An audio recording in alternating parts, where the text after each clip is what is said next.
Welcome back.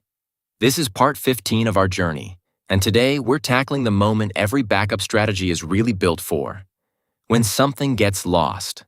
Because here's the truth we'll keep coming back to. A backup isn't actually a backup until you've restored from it. Everything else is just hopeful file copying. So let's talk about how to restore with real confidence. Here's the path we'll walk together. We start with the 3-2-1 rule, the one principle that quietly saves careers. Then we get our hands on the tools. rsync for everyday syncing, tar when you need a single bundle to move or store, and snapshots for when copying everything would be wasteful. After that, we automate it so it runs without you, and finally, the part most tutorials skip, we actually restore, because that's the only proof that any of this worked.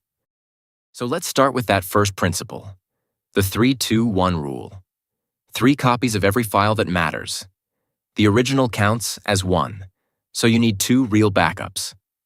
Those copies should live on at least 2 different kinds of media, because if your internal disk dies, a backup on the same disk dies with it. And at least 1 copy belongs off-site. In the cloud, at a friend's place, anywhere a fire or a burglar can't reach in the same afternoon. With the rule in mind, we need a tool to actually move those copies around. And on Linux, that tool is almost always rsync. It's fast, it's incremental, and it only sends what's actually changed, which makes nightly backups painless. The AP flags you see here preserve permissions and show progress, and it works just as happily to a local drive as it does over SSH to a remote server. One trap to remember though, that trailing slash. With a slash, you copy the contents of the directory. Without it, you copy the directory itself. Get that wrong with delete and you'll mirror your way into a very bad afternoon. So let's unpack the flags that make rsync a real backup tool. The A is your workhorse. It preserves permissions, timestamps, ownership, and links in one go, and pairing it with P gets you progress and resumability. Then, delete enforces true mirror mode. Exclude lets you skip the junk like caches and node modules, and linkdest is the clever one. It hard links unchanged files from your previous backup, giving you snapshot-style history almost for free. And please, before any of these go live, run it with dry run first. Test, then trust. Now, where rsync keeps 2 directories in step, tar takes a different approach. It wraps everything into a single file you can move, email, or stash on cold storage. The recipe is mostly muscle memory. C to create, Z to zip it, F for the file name. Swap the C for T and you can peek inside without unpacking, or use X with C to extract into a specific folder.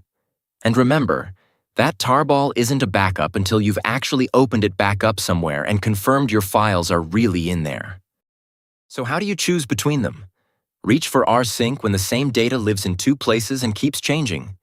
Daily backups to a second disk, a mirror on a remote server, big trees where only a few files shift each day. Reach for tar when you want a single sealed snapshot.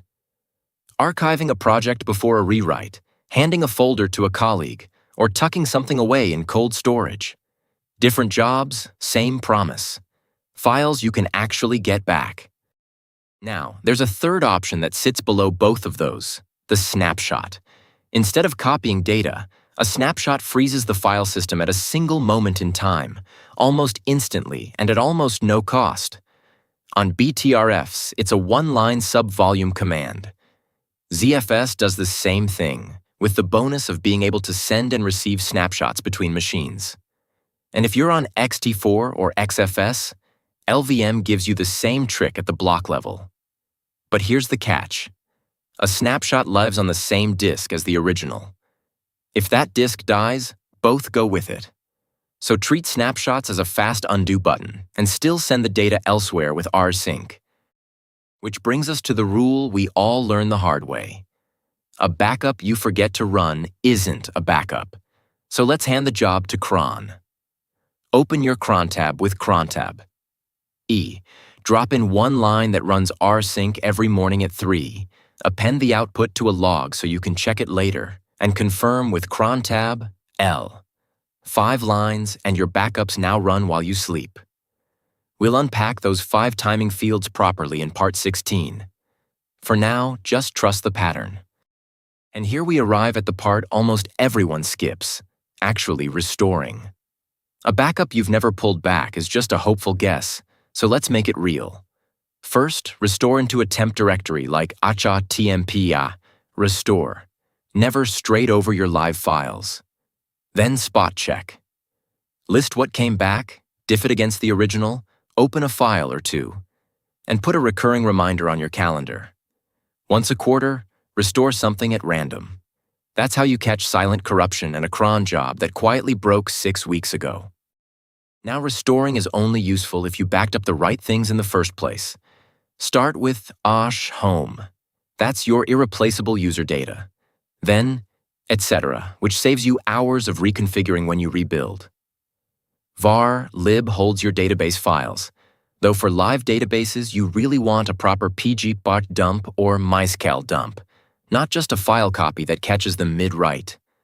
srv and opt cover custom apps. And skip tmp, proc, sys, dev entirely. They're either junk or virtual files that don't even exist on disk. So here's what a real working strategy looks like in practice. Every night at 3 a.m., cron fires off an rsync of home to an external drive. Once a week on a quiet Sunday morning, everything goes to a remote server. And every quarter, you bundle a full tar.gs archive, encrypt it, and push it to a cloud bucket for cold storage. That's 3 copies, 2 types of media, 1 offsite, the 3-2-1 rule, satisfied with tools you already have. Now, before you walk away thinking you're done, let me warn you about 3 mistakes that catch almost everyone. First, and I cannot say this loudly enough, if you've never restored from your backup, you don't have a backup. You have a hopeful guess. Pick a random file every quarter and actually pull it back. Second, snapshots living on the same disk as your data are not a backup. 1 dead drive or 1 ransomware hit and they're both gone. And third, never rsync a running database. You'll get a corrupted mess.